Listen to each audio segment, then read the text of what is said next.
ہمیشہ رفتار کی مخالف سمت میں کام کرتی ہے۔ دونوں سطح میں ربڑ کم زیادہ ہو سکتی ہے۔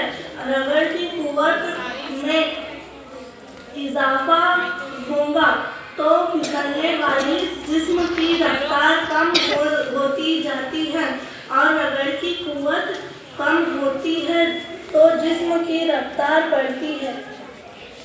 ہماری کام نمبر 1 ہموار سطح پر کنچا چھوڑیں۔ نمبر 2 اس کی رفتار کا مشاہدہ کیجیے۔ نمبر 3 اب اسی کنچے کو پالش کاغذ، ریگ مال کاغذ پر اور مخمل پر چھوڑیں۔ نمبر 4 کنچے کی اب رفتار کا مشاہدہ کیجیے۔